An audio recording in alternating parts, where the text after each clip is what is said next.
Hello, everyone. Thank you so much for joining us. My name is Angela Francis. I am the Assistant Dean of General Education and First Year Experience. I am also your main facilitator for this orientation. And so I am so excited to get to know some of you over the next couple of weeks and start to really interact with you in this webinar. Before we get started, I just want to highlight some future events. The very next one we'll have on this coming Tuesday is Blackboard Basics. So if you are new to Blackboard or it's just been a while, please do feel free to join me for that webinar. I will go over all of the common tasks and tools that you'll use, and also some tricks that surprised me when I thought I was already a pro user.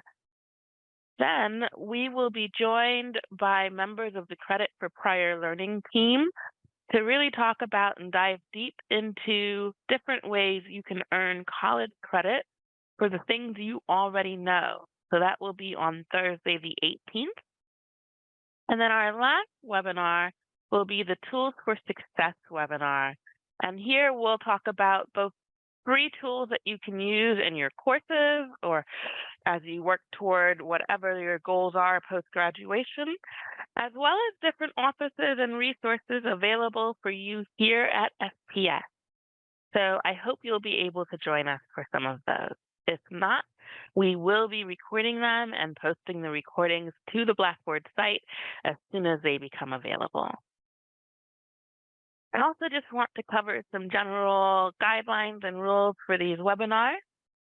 If you have any questions whatsoever, and they are about the content of the webinar or about orientation itself, you're going to want to use that QA option in Zoom, because then I am much more likely to see that during our QA session. If you're having technical problems, so you stop being able to hear me or see the screen, please put those in the chat. We have wonderful people from the events team who are here to assist with that. There are also captions here, thanks to Zach, our captioner, for the evening. And lastly, we will have a poll question. So when that pops up, you will see a window and you'll be able to participate there as well. So let's talk about our agenda. Tonight, we are going to be discussing quite a few things. We'll start with that polling activity I just mentioned.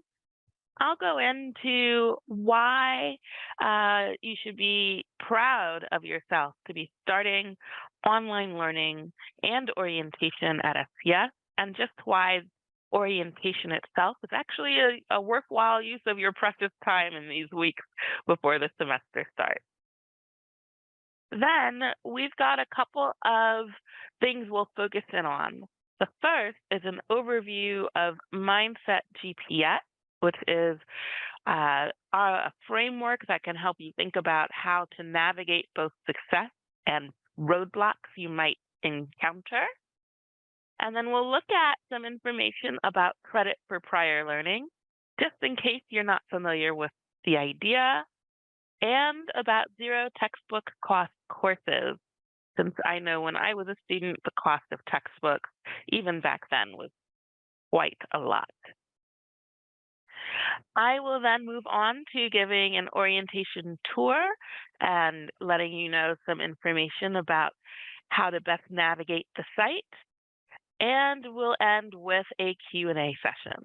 So that's a lot to cover in the next 54 or so minutes, but I have faith we can do it. So to start, let's look at that poll. And Molly, if you could please pop the poll up for me, thank you so much. So we want to know which skills or resources would be most helpful to you this semester since you're getting started. We have a couple of options we've been thinking about, and we want to hear from you about what would be most useful.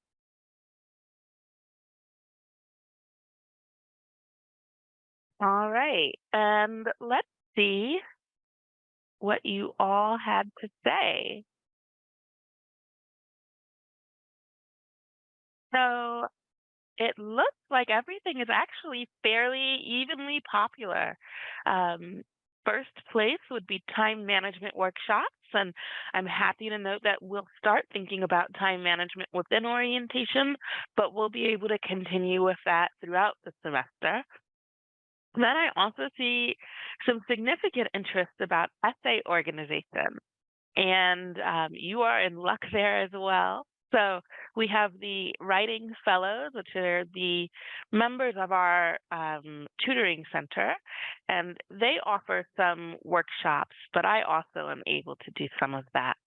They also offer citation workshops, which I will leave to their much more capable hands. But I can say that we have some mentoring and orientation, and I'm really interested to see that a significant number, about a third of you, were interested in being able to develop study buddies. So thank you so much for your participation in this poll. This is something that I know I personally will be really thinking about when I am deciding on our programming for a first year experience. So then, moving on, I want to get right into talking a bit about online learning and specifically online learning at SPS. So you may already know this, but all of our courses are indeed designed and taught by expert CUNY faculty.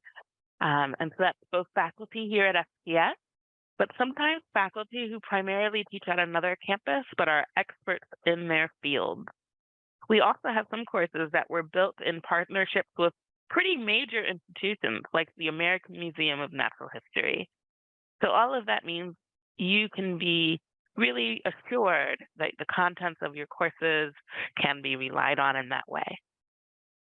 Your courses are also collaborative, and while yes, that sometimes does mean group work, as you will see in orientation, that can also mean interacting with peers and faculty on discussion boards as you're thinking through the topics you're focused on.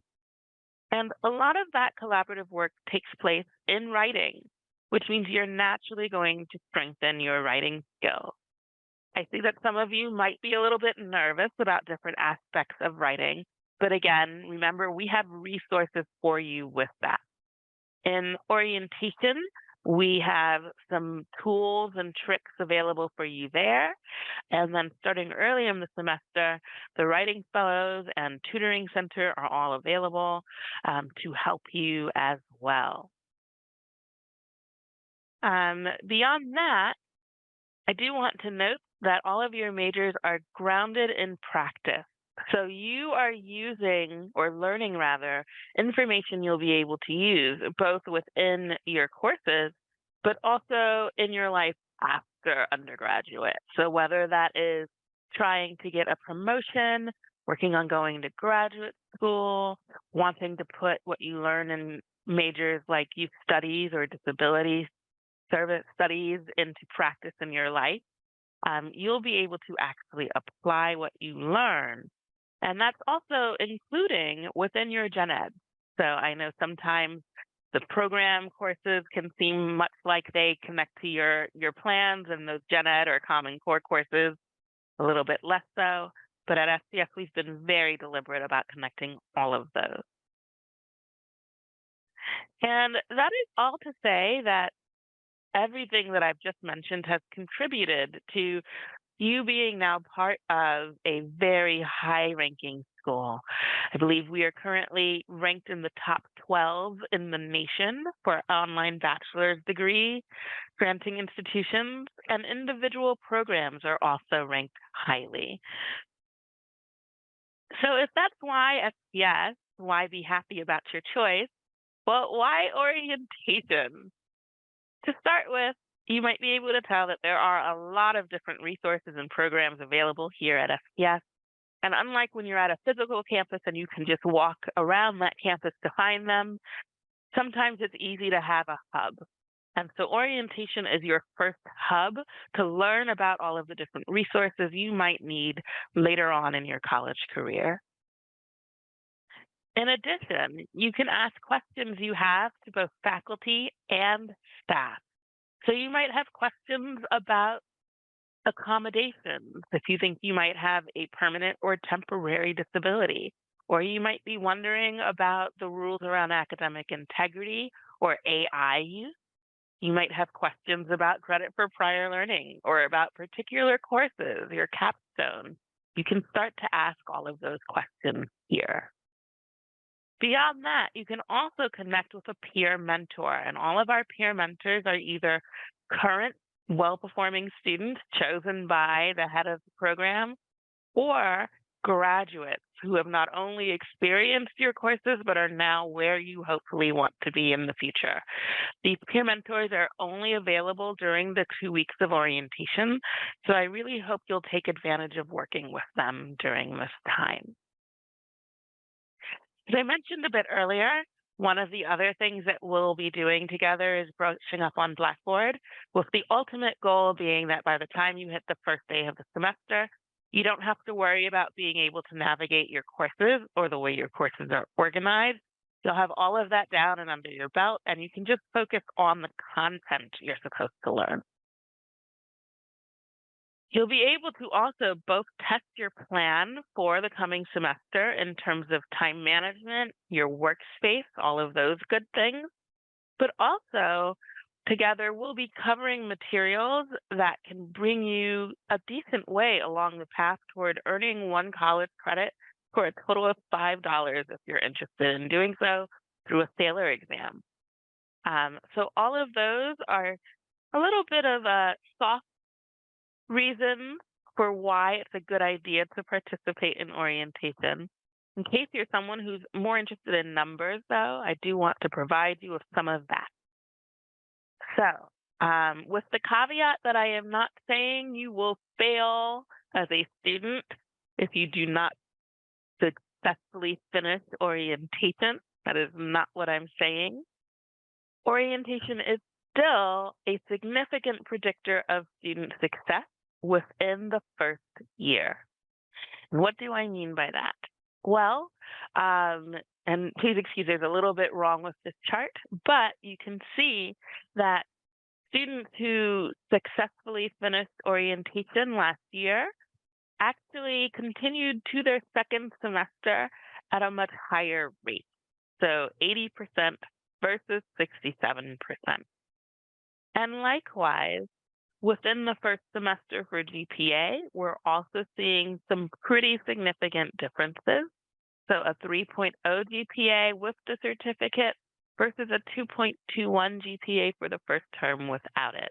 So again, I'm not saying that that's all thanks to the wonderful orientation you're in, but I am saying that it is a predictor, and so it is worth considering.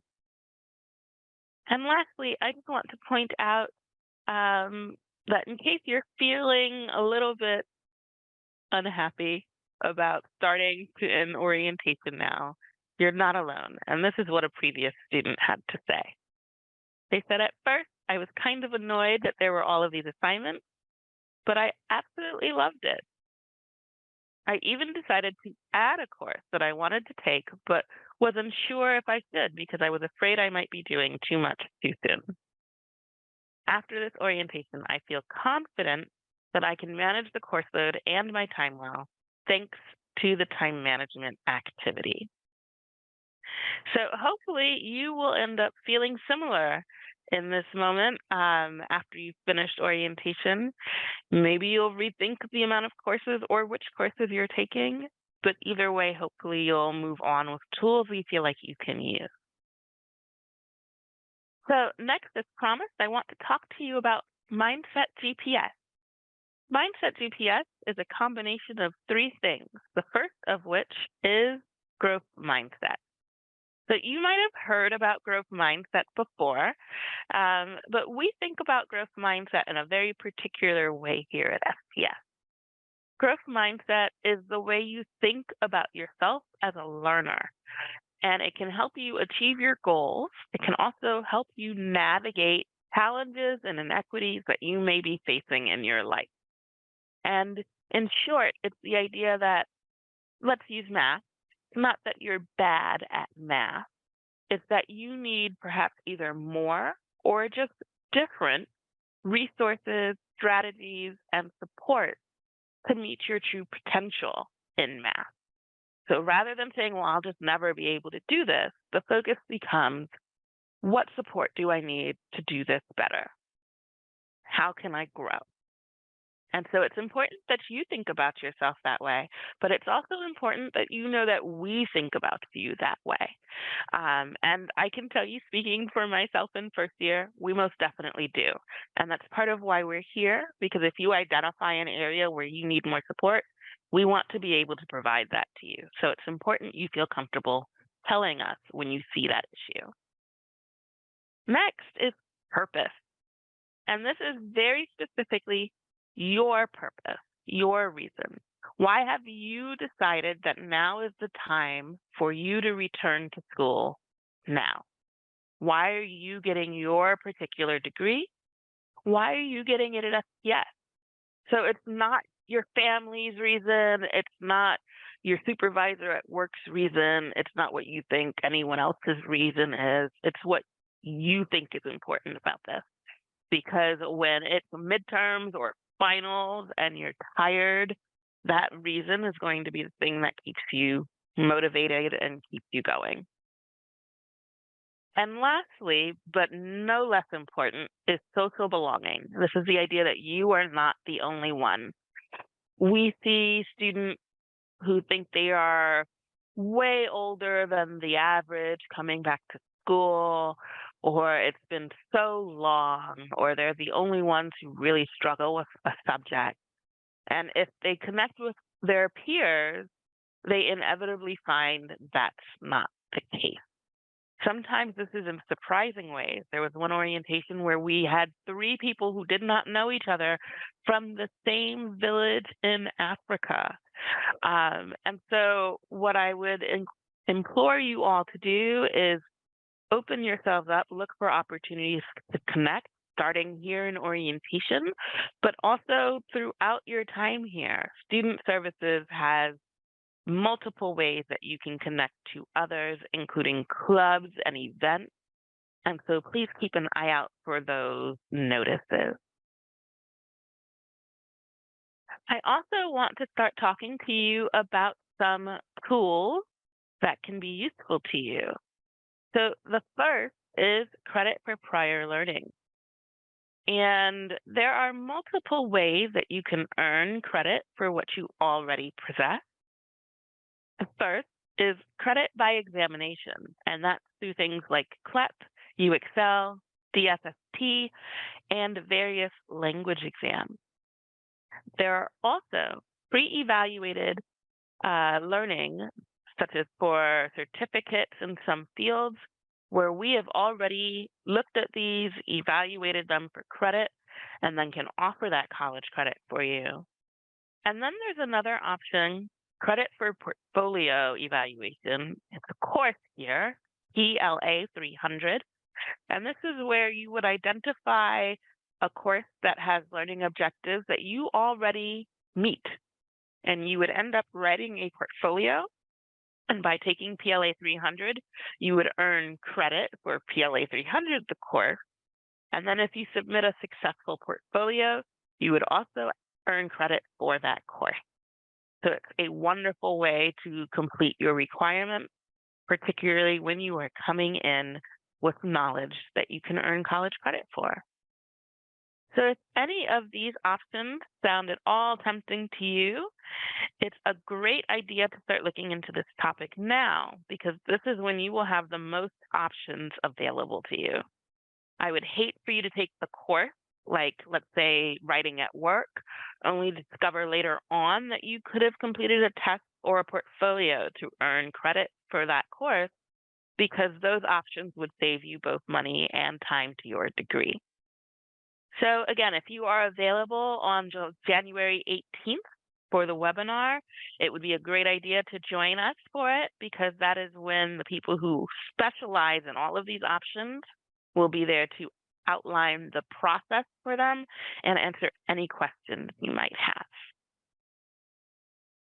Next, I just want to highlight zero textbook cost courses for you. So these are courses that use online or otherwise free materials to make sure that there are no textbook costs for you. And last semester in the fall, 97% of all Gen Ed sections were actually zero textbook cost courses. And while Gen Ed has a large number of these, several majors are also moving in this direction. And in fact, there are several that we call Z degrees, which means you can actually, with careful planning, finish your entire degree without buying a single pricey textbook. So, if this is interesting to you and you want to find out more information, you can head to our website to learn more about this, and you would look under academics for more information. You can also find information about which courses are being offered as zero textbook cost courses by searching for this in CUNY First or in CUNY Global Search. I do want to note that this is about textbooks, and so while we've cut down on how often this happens, you will want to read the notes on the course in CUNY First, just to make sure that there aren't any materials like a headset or something like that that you may need to purchase. All right, so with that, I want to give you a nice tour of our orientation site. And then after that, we'll do some tips and have time for a QA session. So I am starting from the page you would see if you were on in Blackboard and you had already logged in. And so this is your Blackboard homepage. What you'll be able to see are your courses here to the left. If you're in any organization, those would appear over here. And I am going to, rather than scroll through the many courses that I'm in, let's see if I can make it a bit shorter. There we go. You'll also be able to access some tools down here. So I just want to highlight this list of areas or that you might want to access, particularly in terms of seeing your personal information. This will make sure you know where your email is going, as well as being able to have a shortcut to my grades. In order to enter into a course site, such as orientation, you're going to want to click the name of the site. You very much need to be careful not to click on an announcement. I'll do it here just so you can see. When you click on the announcement, you'll come into a page like this. And the only thing you can access is that announcement. So if you realize you're on a page where you don't see a side menu, you only see an announcement, there's a good chance you clicked on an announcement without meaning to. Head on back and click on the name of the course you want to enter. When you do so, it will look something like this.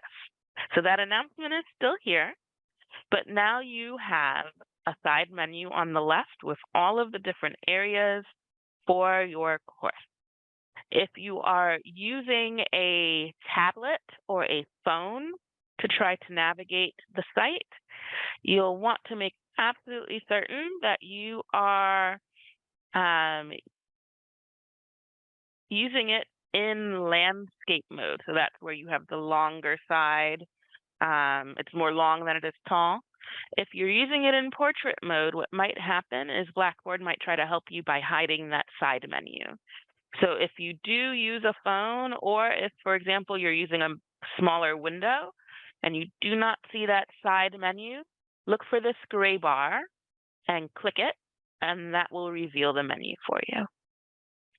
Your orientation site is organized like your courses will be. So you start on the announcements page when you enter into it, and then there's orientation information. This part of the site will have a course tour for you. So if ever you forget some contents that I'm talking to you about now and you really want to see it again, there is a video here of me navigating the site that you can watch. There's also a syllabus that you can open here, and I'll go ahead and do this here so you can see what you should be learning at the end of orientation. And on the second page, you have an orientation schedule. So here are all of the activities and assignments in orientation. I do see that someone has raised their hand, and I ask that you ask your question in the QA, only because there are so many of us here. There are 232 participants. So if we're all talking, we'll be here for longer than an hour. So please do ask it in the QA, and I will be looking for your question there. I do just want to highlight, though, this last page on the syllabus, because this has key links that you'll also see on the syllabi for your courses. A big one that you'll learn more about during orientation is disability services.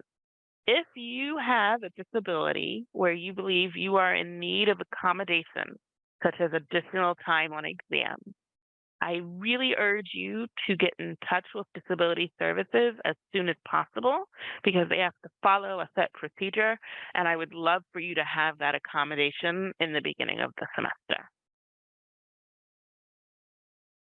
So beyond that, I won't go into this, but there is a facilitator information page here. If you click into this, you can learn more about both me and about Emily, who is our night and weekend facilitator in orientation. And that includes who we are, our backgrounds, but also just how to get in touch with us. And in your courses, this will also be where professors let you know when their live office hours are. Next up is weekly materials. So orientation is separated into 2 weeks. The dates for this first week, these are suggested dates. So if you have something going on right now and you know for whatever reason you're only going to really be able to get going on, let's say, January 18th, that's okay. In your courses, these are firm deadlines. So while you can log in to Blackboard and your courses at any time of the day or night, and they will all be here waiting for you, you do want to make sure to mind those deadlines in your actual courses. You can see here there are some objectives, and if you enter into the week, both weeks are organized in similar ways. So there is a bit of a blurb about what we'll be doing in the week. You have a list of tasks. Think about it as a to-do list. And then as I scroll down, there are things to watch, things to do, things to read. And you'll notice some of these have blue links. This is something we've done only in orientation. If you see a blue link like this, it means there is an activity for you to complete there. So it isn't just information to consume, there is something for you to do. I'm going to use one example here just because it's the one that can sometimes trip students up. Sometimes we get a question about where the Blackboard Basics quiz is in orientation. And in this case, Blackboard Basics quiz is right here in Blackboard Basics. So again, it's blue because there's an activity for you to do. And when you come in here, we have you experiencing one other format some of your Blackboard courses can take. And this is where there's a table of contents, and you can only see one item at a time. So to navigate, you can use the arrows at the top of the table of contents or at the top of each item. You can move this table of contents to the bottom if you prefer it there, back to the side. You can minimize it if you'd like. But in the end, the Blackboard Basics quiz is the very last item in this table of contents. So that is how you will be able to navigate both weekly materials areas. You'll see here in week 2, actually formatted quite similar. So about this week with a list of tasks, things to read, and things to do. And some of the items to do in week 2 will become available to you in a couple of days, and that is just to keep someone from running through certain tasks that require you really think about the materials in week 1 first. Beyond that, the next big area is the discussion board. This is where we have a couple of forums to help you if you have questions. You have questions about orientation content or just navigating the school, You can ask them here in the QA forum. If you have questions about technical issues, such as not being sure how to get into your email or not being sure why a video is not playing for you, the help desk is here to assist you as well. If you have questions for a experienced student, we have the Ask a Peer Mentor forum. And beyond that, we have an area for you all to just introduce yourselves to each other and to members of the community. And the Time Management and Learning Online Reflection is here as well. One of the last two areas for me to show you is the My Program Group area. So shortly after you gain access, and I'm going to exit the preview so I can show this to you. Shortly after you gain access to the orientation site, we will put you into one of the program groups. I'm going to use business just as an example. So it can take about, let's say, 10 hours. So shortly after 10 a.m., you'll get access to your program group. And this is where you can speak with students who are in your program specifically. You can also speak with the academic director and some other faculty or staff. And so if you have program-specific questions, this is where to ask them. If you notice when you go to My Program that you are seeing a program that is not yours, please send us an email. I personally can fix the program you see on that page. And then I just want to show you the orientation resources area. So this area has materials with information about the library, but also about all sorts of different resources at SPS. So that includes getting your ID cards, evaluations, disability services, your email, tutoring, all of those things are outlined here. So please do make sure to look here, but also remember you can ask us questions. And I mentioned writing resources earlier in orientation, and those are here on the bottom. So please feel encouraged to check that out as well. All right. So beyond that, that is the end of our tour for now. And so I want to move on just to giving you some general tips, and then we should have about 20 minutes for a QA. So remember, if you have questions, please do post them in that QA area. So first, if you are able to print out the syllabus, I always suggest that you do so.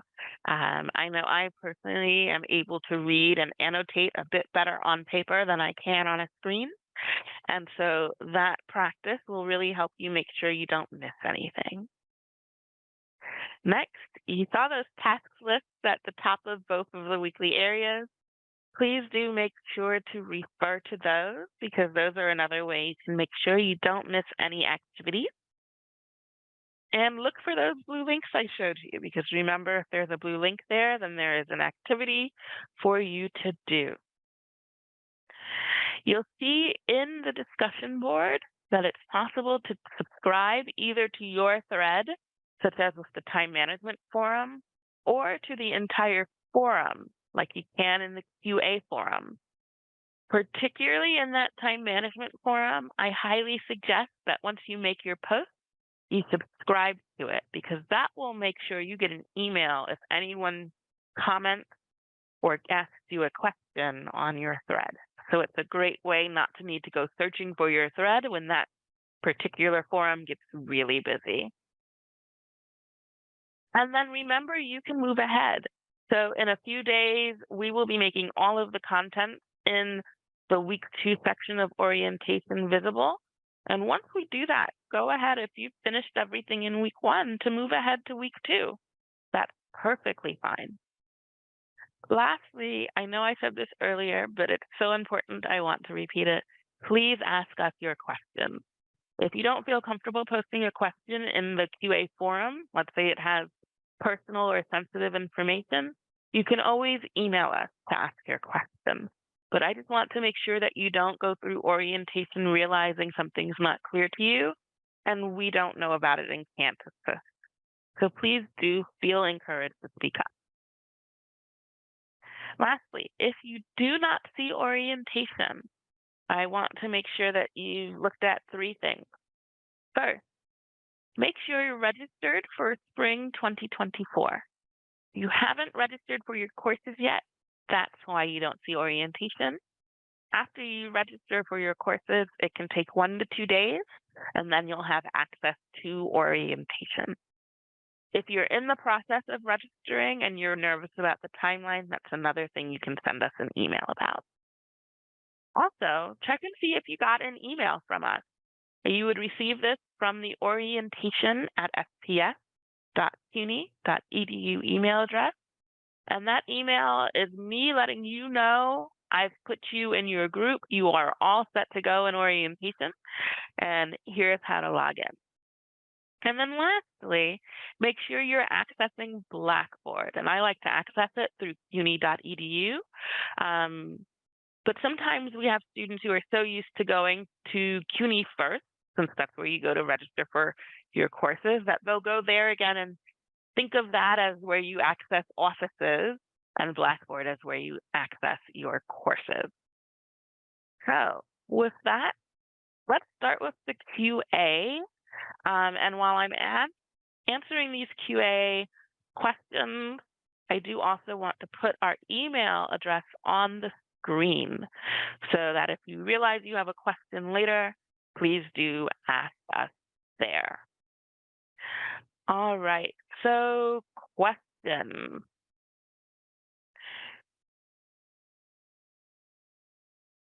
Okay, so there is a question about, will you be linked to all resources on Blackboard to help you?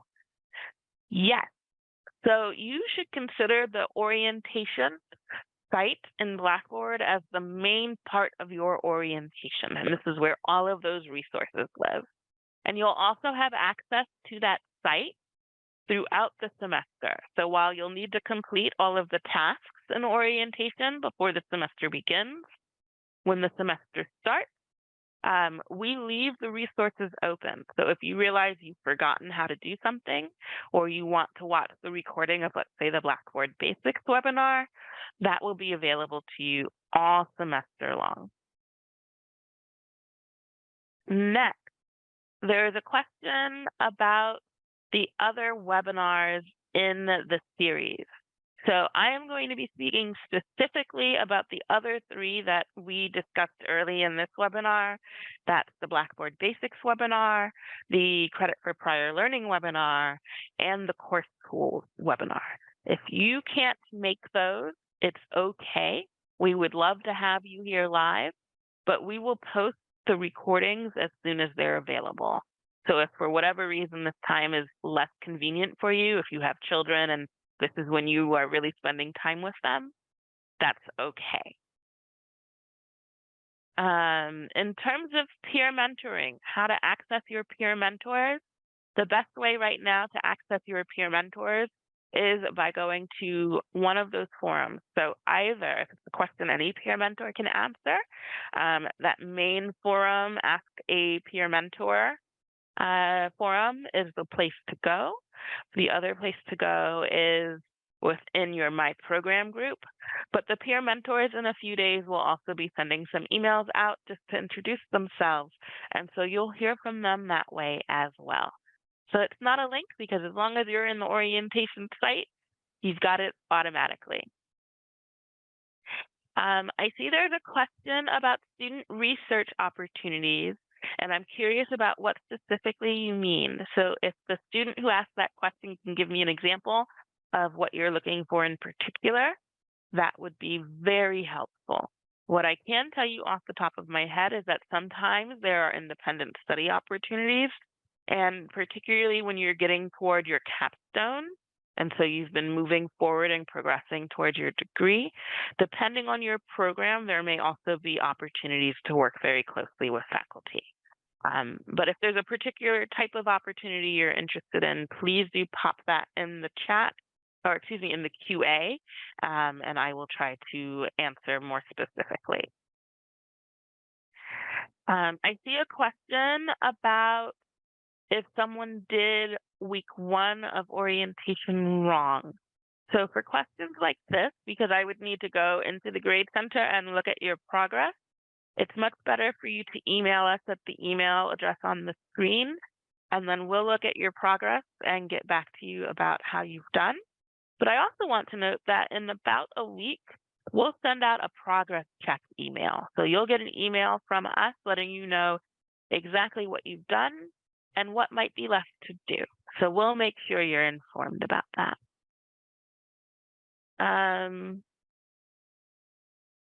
There are a couple of questions about credits and timing. So there's one question about a limit to the amount of credit you can take per semester.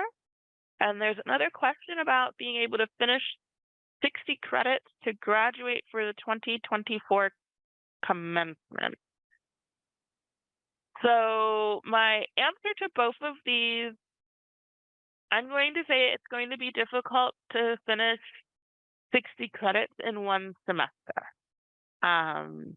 Perhaps if you had all of your gen eds and you were able to take credit for prior learning for a good deal of them, strictly speaking, that would be possible. But if you're talking about the 2024 commencement in the spring, I would not advise trying that. And then in terms of the number of credits you can take per semester, in terms of a hard limit, I genuinely don't see people trying to do more than 18 credits. And even that is often a stretch because we suggest 9 to 12 hours per week per 3-credit course in a 15-week semester. So if you were taking 18 credits, that's 6 courses, which is a minimum of 54 hours a week for your coursework, and a maximum of something like 72 hours a week just for your coursework. So if you're thinking about how many credits to take per semester, we will be completing a time management exercise within orientation. That was in the main discussion board. And I would suggest working on that and then having a conversation with your advisor about potentially changing what you're registered for the semester. Someone is asking if it is too late to apply for a bachelor's degree. So if you're in this webinar, but you haven't actually applied yet for the spring, you can send us an email. I will connect you to the admissions team, and they can let you know about which semesters you would be able to have a start date in. So please do email us, and we will connect you.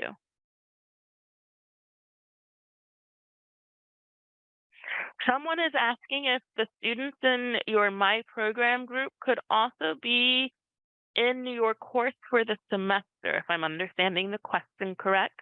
The answer is that that's quite possible.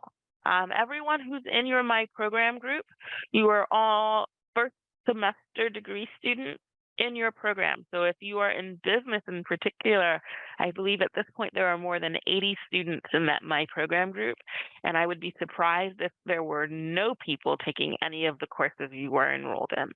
So one of the forums in that group is a get to know the people in your major forum. And if you are hoping to see a particular classmate for a course, you can actually post there and just ask if anyone is enrolled to take your course. So you could create a study buddy relationship just like that. Next up is the academic integrity quiz, or will it be available soon? And where will you be able to find it? So your academic integrity quiz will be available in just a couple of days. It will be in Blackboard Weekly Materials, Week 2, and it will be the very first blue link in that folder. So you'll be able to see that no later than Friday. I see a particular question about needing help with financial aid, and I actually recognize the name of the person asking this. So without naming you, I will just share I have already forwarded your question to the bursar, and I can also forward it to financial aid to try to get some additional attention. And since I see you've also mentioned some other personal situations, I am making a note right now to link you to that office as well. So to the person who's asking that question, you'll see an email shortly after this webinar is over where I'll let you know I've linked you to those offices. Someone else has asked, when will we be able to register for class? So if you have not registered for class yet, my first question is, have you met with your advisor? Because you'll be able to register for class after you have your academic planning meeting with your advisor. And then after you register for class, you'll get access to orientation. So having that academic planning meeting, very important. If you are having a hard time or you're not sure how to get in touch with your advisor in order to schedule that academic planning meeting, please do reach out to me. I will look up your advisor and get you connected. Someone is saying they do not see the orientation link on their Blackboard page. So if you registered for courses earlier than yesterday, you should see the Blackboard link, which means you should reach out to me and I can look into why you don't see the Blackboard link. If you have not registered for classes or you registered today, possibly yesterday, that's why you don't see the link yet. It can take up to 2 days after you register to get access to orientation. I see a question about a specific textbook. So because this is a particular textbook, please do send me an email so I can look into that particular book, because the timing for when it will be in stock really does vary based on the book you need. And I'll also let the program know that there's an issue with the book. Next up, there's a question about my Blackboard is showing old courses and information from when I was in school in 2017 and 18. So let me show you the trick for taking care of that. First, I will say that is completely normal, so please don't feel nervous if that is the case for you. And I will go to Blackboard and show you how to take care of that. So you can see right now, I don't have any courses from a previous semester on here, and that is because I did not want to. If you go to your Blackboard home and you hover over where it says My Courses, you'll see a little gear appear. If you click on that gear, this is where you'll be able to see, first, do I want to group my classes by term? I suggest saying yes. And then you'll be able to say which terms of courses you want to see. Just as a note, if you have something like what I'm doing here in Fall 21, where you can see it does not have it selected over here, but there is a box selected over here, you're going to want to toggle this on and off so that none of these checkboxes are selected, and that will close down or hide those courses from you. One very important note, this does not impact your enrollment in those courses. So let's say something happens and for whatever reason, you're enrolled in courses this spring and you need to withdraw from them. Hiding these courses does not withdraw you from them. You need to go through the withdrawal process with your advisor. So I suggest not hiding any courses that are current. Hide them after they're no longer available to you, please, because I would hate for you to accidentally be in a course that you don't realize you're in. That's nightmare fuel for me.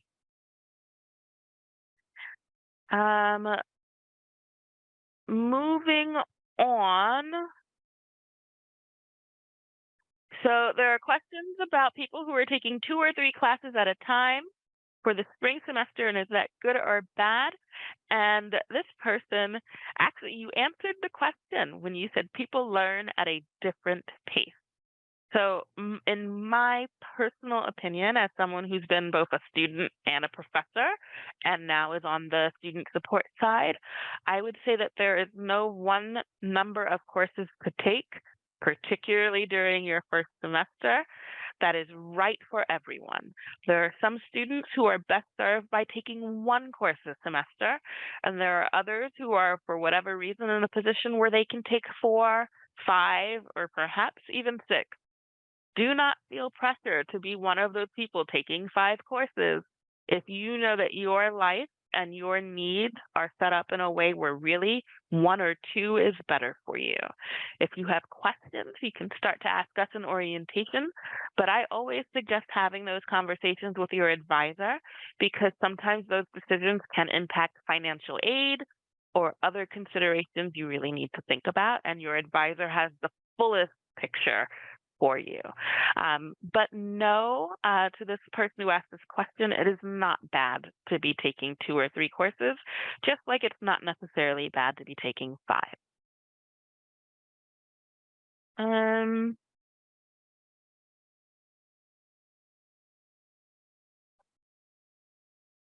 I'm not quite sure what this question is. I'm going to read the question, but I'm asking for more information. There's a question, can I advance classes that are not registered? And I'm afraid I'm not quite sure what you mean by that. So if you could clarify, you can also send us an email to clarify. I'd be glad to answer your question. Um, there is a financial aid question. So there is a financial aid vanity account. For now, though, if you need help reaching out to them, again, just reach out to me at the orientation email. Emily and I truly are there to help you connect to other offices right now. So please feel free to reach out to us for now and let us know what your situation is so that we can then give all of that context to the proper offices. Do professors wait until the first day of class to post the syllabus for their class? Yes. So what tends to happen at SPS is you'll notice that right now you do not have access to your spring 24 courses. Those courses will all open up on the first day of the semester, usually between 6 and 8 a.m. So you will gain access to all of your course sites, and within those course sites, you will gain access to the syllabi. If there is something you really need to know about with a course, you can always request a copy of the syllabus from the program. So I, within Gen Ed, sometimes get requests for syllabi for Gen Ed courses, and sometimes I can provide those. But you will get access to the course syllabi on the first day.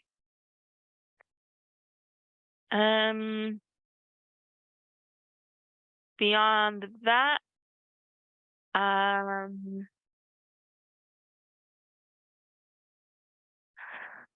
when does the spring semester start? It begins on the 25th.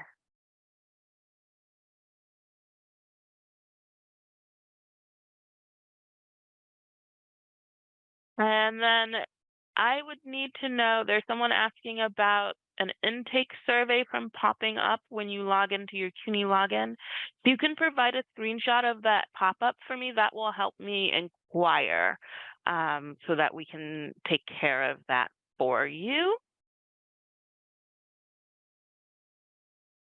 And there's someone who's saying that they're seeing Spark training. When should you complete this? I would say complete it as soon as possible. You'll get more information about Spark within orientation in about a week. But this is one of those things we sometimes get questions about what happens if I don't do something that I'm seeing right now. You will get hounded for this, and it could eventually lead to a hold on registration. So sooner rather than later is better. If you are not seeing an area for your career narrative, that may mean that I don't have you in the proper group. So please do shoot that email to us at the orientation at sps.cuny.edu so I can take care of this. Oh, I love this question. Can I drop out of a class at this point? I feel like I can cover a class in a CLEP exam now that I think about it. Yes, you can. So you can definitely drop out of a course and you can change courses with no financial penalty up through the day before the semester starts. So up through the 24th, you can add and drop courses, change courses, and you're not liable for any of the tuition. After that point, the amount that you're refunded declines or decreases, and you'll want to go to the academic calendar on our website because that will give you the information about how much of your money you would be refunded at different points as the semester begins. So there's a question about asynchronous courses, and I'm seeing now because more course questions are coming in. If I do not get to your question, please do ask us either an email in the QA. I really do want to make sure I can answer all of your questions, and we're just going to run out of some time. So there is a question. Oh, I have lost it. Asynchronous courses. For clarity, does this mean that there are no scheduled logins or live classes like exams, finals set on set dates and times? So in an asynchronous course, if it is fully asynchronous, let's say it's running from Monday through Sunday. On Monday, at minimum, the week's materials will open and you will have some deadlines. So you'll have maybe a midweek deadline for posting on the discussion board. And then on Sunday, all of the rest of your work will be due. And as long as you enter into the test and finish it by that deadline, you should be fine. Now, tests do have their own set rules. For example, some have timers, so regardless of when you go into it, you have an hour to finish it, for example. But if your course is fully asynchronous, it will run that way. For finals, generally speaking, and I'll speak specifically about Gen Ed here, for finals, there's a final exam period, but the exam is open and you can start it. And as long as you finish it by that deadline, you have done what you need to do. The exception to this in an asynchronous course is that your faculty members will be holding synchronous office hours, so live office hours. The information about when those office hours are will be in instructor information, but even if you're unavailable during those hours, remember you can still reach out to them by email.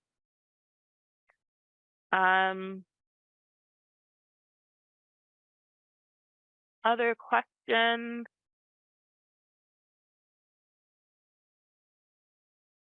Some of these questions are particular to individual cases, and I also see that I'm out of time. So if you're asking a question about, for example, a requirement like a diploma, or you're having trouble with a platform, please do email us because the answer that I give you is going to be very specific in terms of your case. And it's the same thing if you're having questions about your advisor. If you email me about that, I'd be able to give you more information because these things are sometimes possible.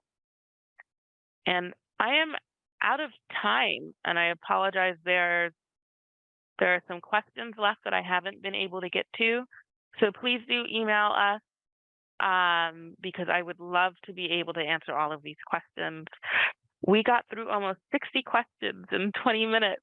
So I thank you so much for being so engaged and so interested in this topic.